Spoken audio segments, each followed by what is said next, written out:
₹25,000 का 3 वर्ष का 12% वार्षिक दर से चक्रवृद्धि ब्याज कितना होगा।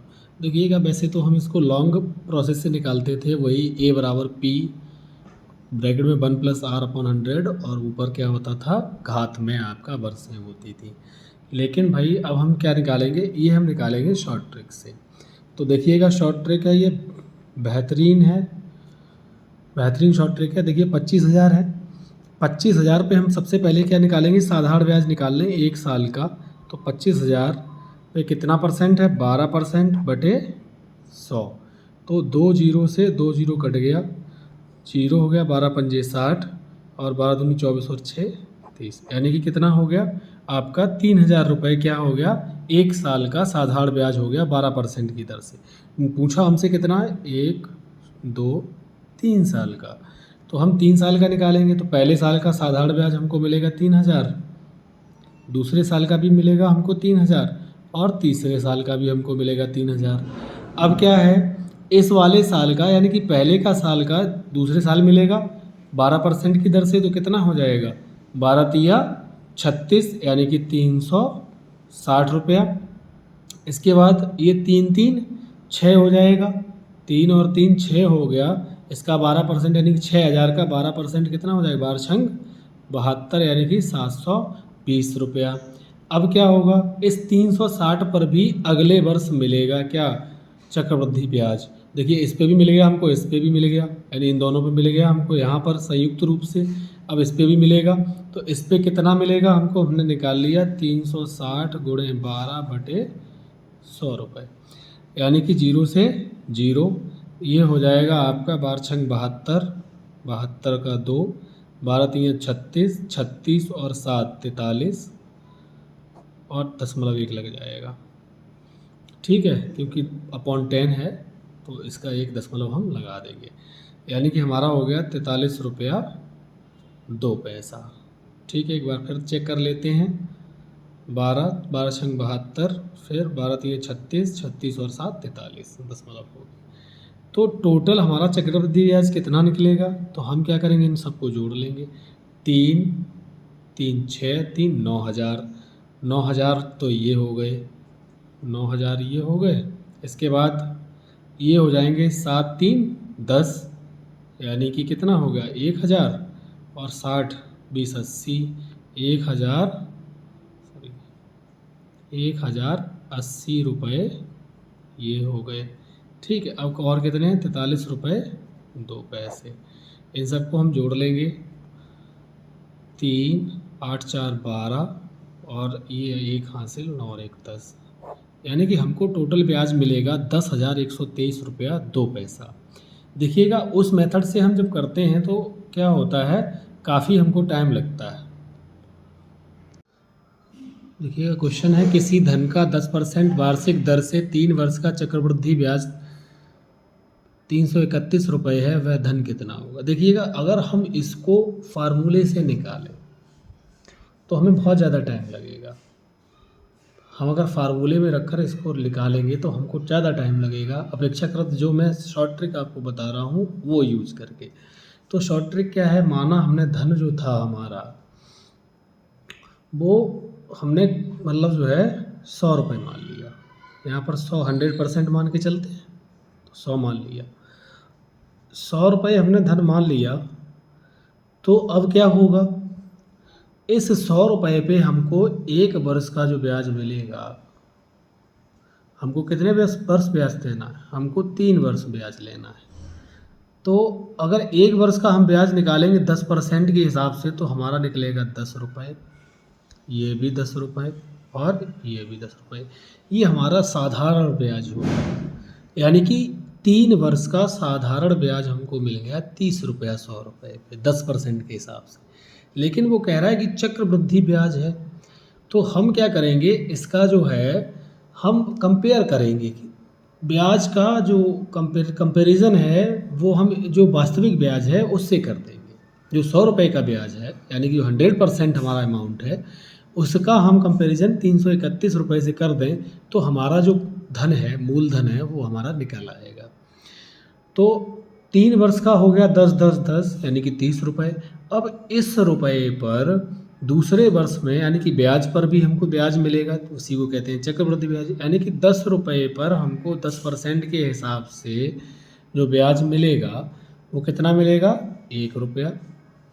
भाई आप निकाल लो, 10 रुपये पे 10% कितना हो गया, 10 रुपये का 10% 1 रुपया हो गया। अब ये हो गया यहाँ पर 10 और 10 20 रुपया।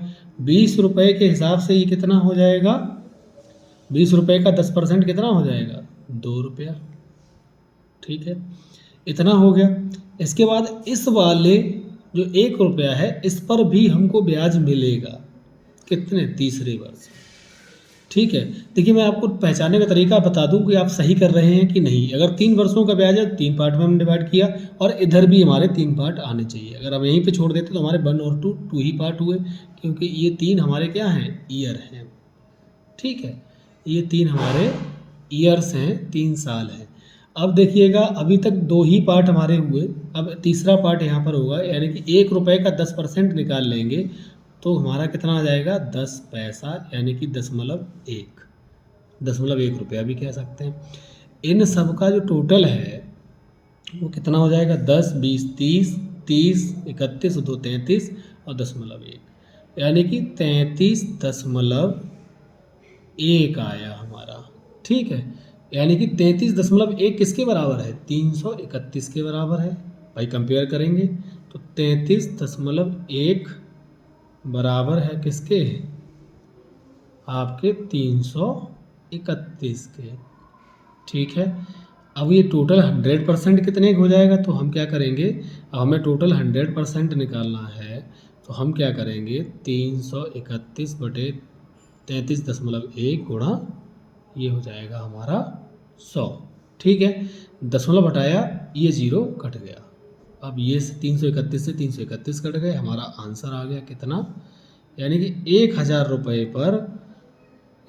पर 10% वार्षिक ब्याज की दर से 3 वर्ष का चक्रवृद्धि ब्याज कितना होगा, 331 रुपये होगा।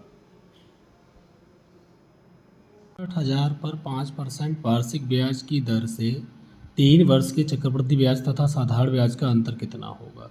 तो देखिएगा बहुत सिंपल है, हम कैसे लगाएंगे, 8000 रुपये है, अब इसका 5% कितना होता है, तो हम कितने, 2 वर्षों का, 3 वर्षों का हमारे पास है, तो 1, 2, 3 वर्षों का हम निकाल लेंगे। तो कैसे निकालेंगे, देखिए 5 का हम 5 अट्ठे 40, यानी कि 1 वर्ष का कितना हो गया, 400। 1 वर्ष का निकालेंगे तो 8000 गुणे 5 बटे 100, यही करते हैं। 2 जीरो से 2 जीरो कट गए, हमारा कितना आ गया, 400 रुपये।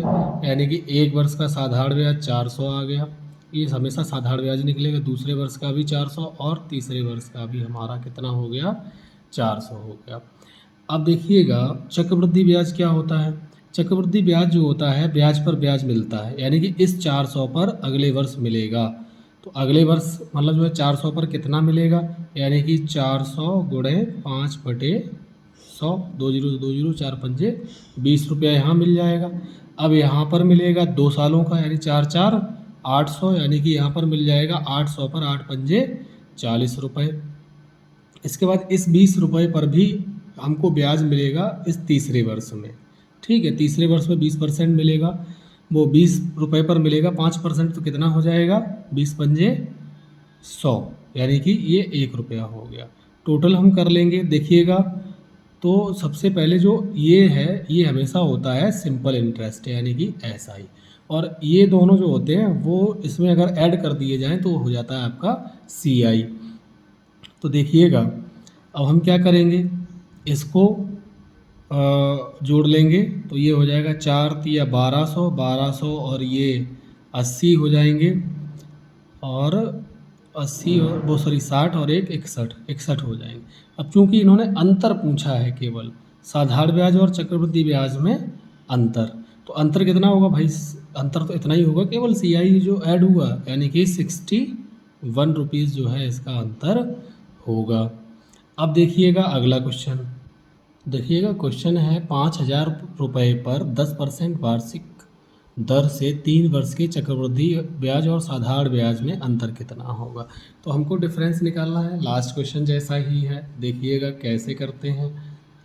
5000 रुपये है, ठीक है, 5,000 रुपये पे 10% है, कितने वर्ष का? 3 वर्ष का। तो 1 2 3 हमने लिख लिया, तीनों वर्ष का। ठीक है, अब क्या होगा? पहले वर्ष का कितना होगा? 10% है, तो पहले वर्ष का 10% निकालना है हम। वैसे तो हम डायरेक्ट भी निकाल सकते हैं, आपको बताने के लिए मैं बता दे रहा हूँ कि साधारण ब्याज कैसे निकालते हैं। बटे 100, 2 जीरो से 2 जीरो हो गया, ये हो गया 500। यानी कि पहले वर्ष का 500 मिलेगा, दूसरे वर्ष भी 500 मिलेगा और तीसरे वर्ष भी 500 मिलेगा। अब क्या है? अब इस 500 पे अगले वर्ष हमें चक्रवृद्धि ब्याज मिलेगा। इसका 10% है, यानी कि कितना हो जाएगा? 500 का 10% कितना हो जाएगा? 50 रुपये। अब 500 कितना हो गया? 1,000। अब तीसरे वर्ष 1,000 पर हमको कितना मिलेगा? 10% मिलेगा, तो कितना हो जाएगा आपका? 100 रुपये। इसी तरीके से अब बचा कौन? ये। इस पर भी हमको तीसरी साल में कुछ ना कुछ ब्याज मिलेगा, यानी कि 10% के हिसाब से ब्याज मिलेगा। इसका 10% कितना हो गया? 5 रुपये। अब वो पूछ रहा है कि अंतर कितना होगा, तो अंतर ज्ञात करने के लिए हमने बताया था कि ये क्या होता है? ऐसा ही होता है, यानी कि सिंपल इंटरेस्ट। तीनों साल का जोड़ दें तो ये सिंपल इंटरेस्ट निकल के आएगा। और ये होता है, इसमें अगर ये प्लस कर दें तो ये निकल के आ जाएगा आपका CI। तो ये आपको ध्यान रखना। अब पूछा है कि SI CI में अंतर कितना है, तो भैया ये तो पूरा टोटल मिलेगा CI में, और SI में क्या होगा? SI में केवल और केवल ये मिलेगा। ठीक है, यही डिफरेंस होता है, यानी कि ये पूरा टोटल जो है वो आपका CI है, और ये केवल इतना है वो आपका केवल सिंपल इंटरेस्ट है, यानी कि साधारण ब्याज है। ये 3 साल का हमने साधारण ब्याज निकाला, और इसमें अगर ये चीज़ें ऐड कर देते हैं, यानी कि ब्याज पर अगर हम ब्याज लगा देते हैं, तभी हो जाता है हमारा चक्रवृद्धि ब्याज। तो हमने ब्याज पर ब्याज लगा दिया तो हमारा चक्रवृद्धि निकल आया। अब देखिए अंतर कैसे हो गया? अंतर कितना हुआ? 100 और 50, 150, और 55 कितना हो जाएगा? 155 रुपये का अंतर हो जाएगा।